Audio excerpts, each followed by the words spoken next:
Hey everyone, this week I'm going to show you a couple different methods of tie-dye. This first method that I'm going to show you is a dip dyeing process.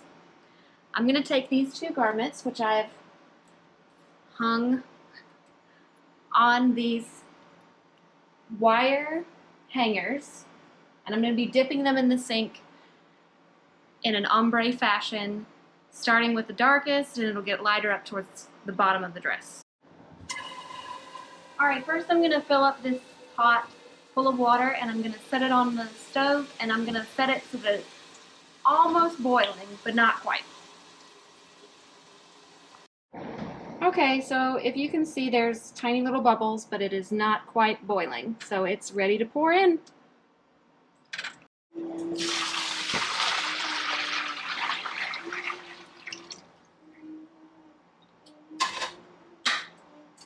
Okay, as for the instructions for this brand of dye, which I will link down below, it says for cotton that you should add a cup of salt.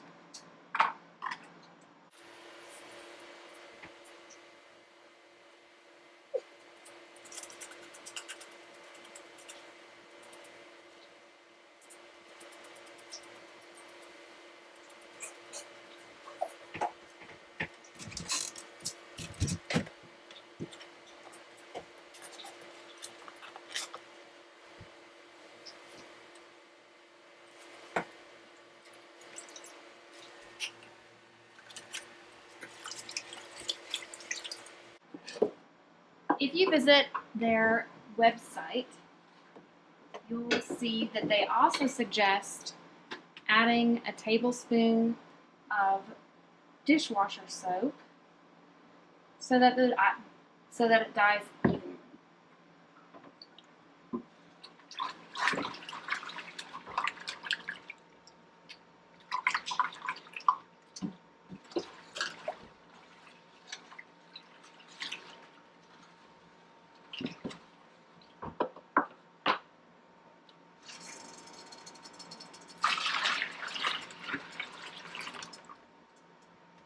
Okay, at this point I'm ready for my dye.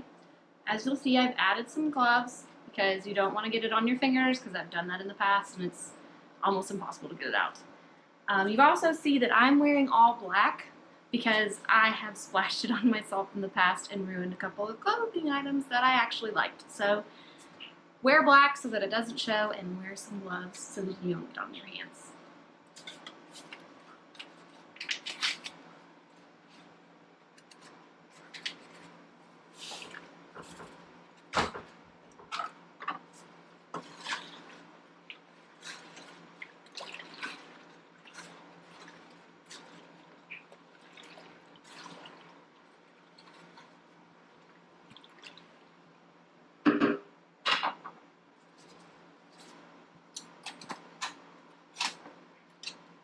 Okay, so in ombre, you're going to be dyeing one part much longer than the others.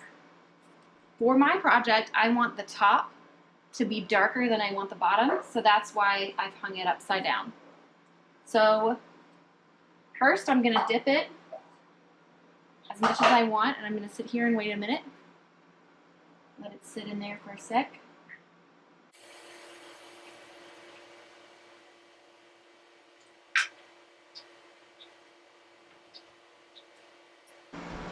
So you can see that's a nice one, purple.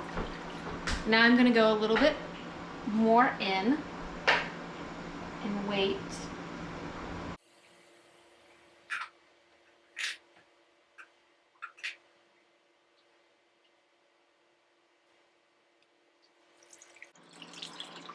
As you can see, the bottom got a little bit darker, and then this is a slight shade lighter. So now I'm going to go down a little bit further.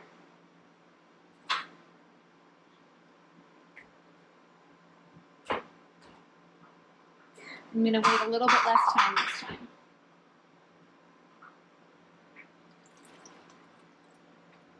Again.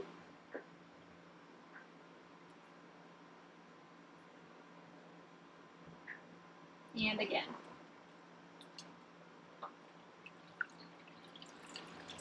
As you can see, there's a little bit of a gradient here now. So it's darker on the bottom and it gets lighter up towards the top.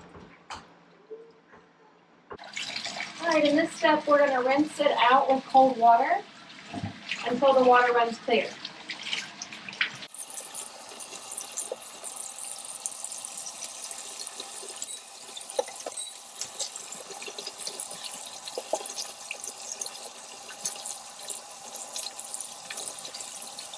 For these next few methods, I like to use soda ash first because it keeps the colors really bright. So, as per the directions, you need a whole gallon of water per packet.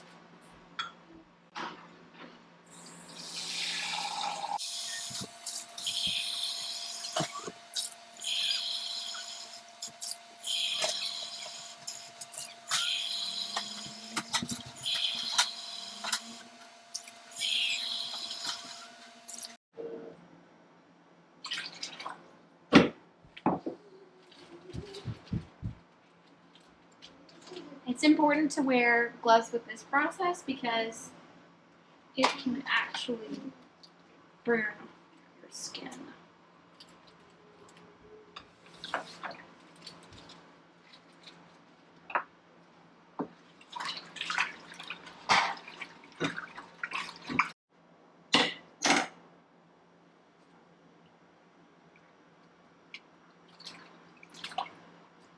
Directions say that you need to leave the garment in the solution for 20 minutes. So we'll sit back and let these soak for 20 minutes and we'll catch up with you later. I'm going to follow the instructions and fill these bottles up to the line.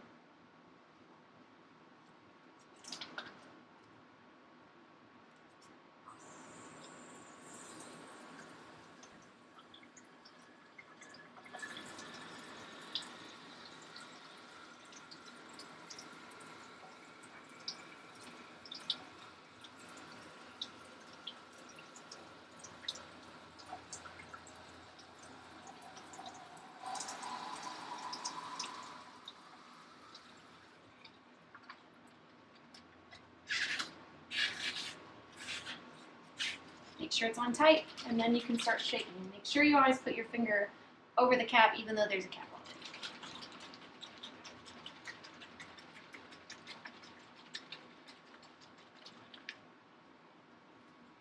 One bottle down, several to go. This first method I'm going to show you is just called scrunch, because that's basically all you do. I'm going to take the dress that I want to do and just kind of scrunch it up on here.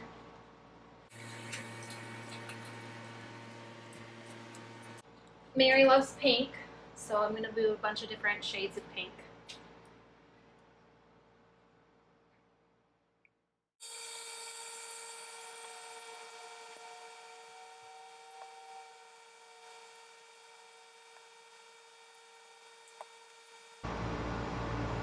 You always want to make sure you fully saturate the clothes. I'm just going to flip it over and check the back really quick and make sure that it also gets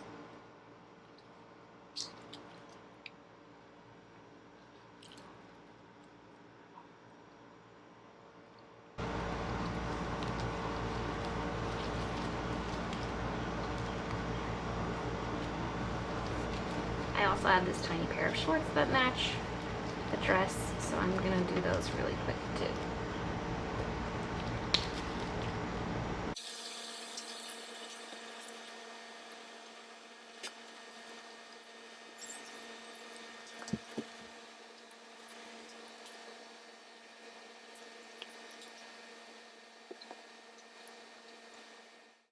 I'm going to let that drip into the pan a little bit longer, and I'm going to move on to our next project. So for the scrunch dye and the ice dye, I've been using this tie-dye kit, which I will link down below. This is a technique that I've never personally done, but I have had a lot of advice, and it seems like it's something I'd like to try, and I think I can pull it off. So this is called ice dye. my fabric is all still wet from the soda ash bath. What I'm going to do here is scrunch this one up just like I did the pink one. And then I'm going to take ice cubes and put it on top of the dress in random places.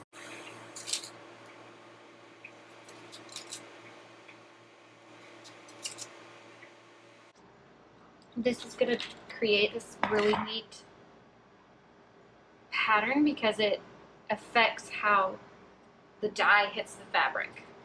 Okay, so I did not mix these with water because in this process the ice turns into the water. We are going to do a rainbow with this one, so I'm going to start over here and I'm going to sprinkle this on top of here and on top of the dye, on top of the ice.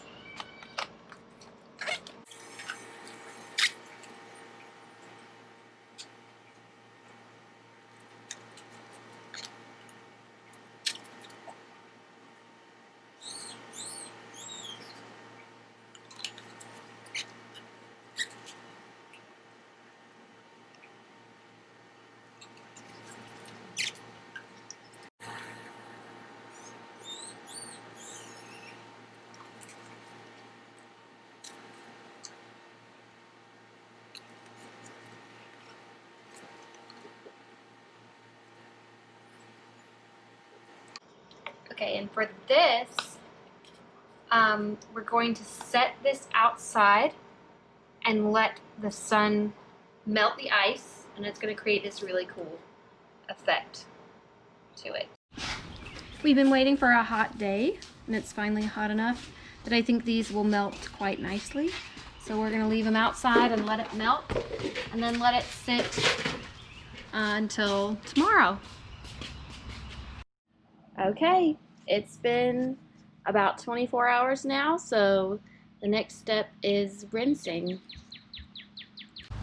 Okay, so I'm going to start with the rainbow one because I can't wait any longer.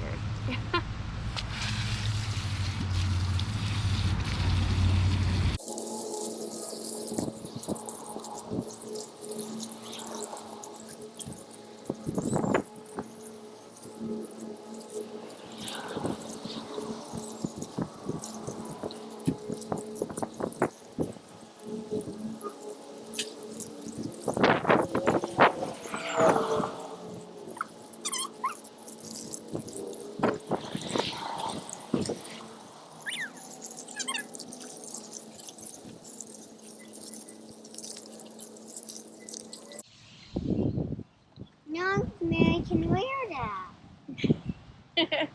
Almost. We've still got to rinse it out some more and wash it, but I think it came out pretty nicely. See how the ice kind of makes spots darker and lighter. It's a neat technique.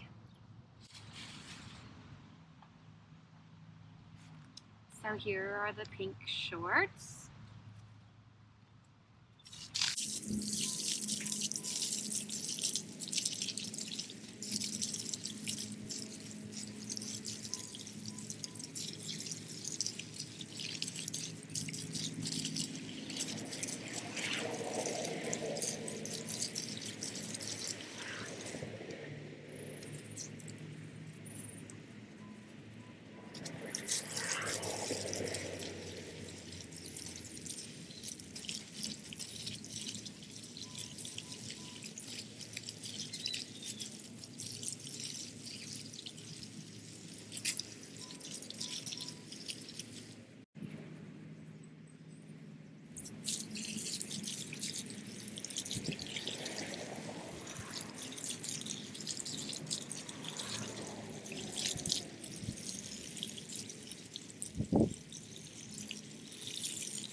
Okay, well here they are, the final products. They're still drying after being washed, but that just means they'll be a little bit lighter. So this is the scrunch with the different shades of pink. This is the purple ombre. So you can see that really lightened up a bit. Here is the ice dye. As you can see, it left darker red spots, lighter red spots, because of the way the ice melted. So, if you could just like the video, comment below and tell us what your favorite one was, or what project you can't wait to try. And make sure you follow along on our Facebook page so you can get a glimpse of Mary wearing some of these pretties.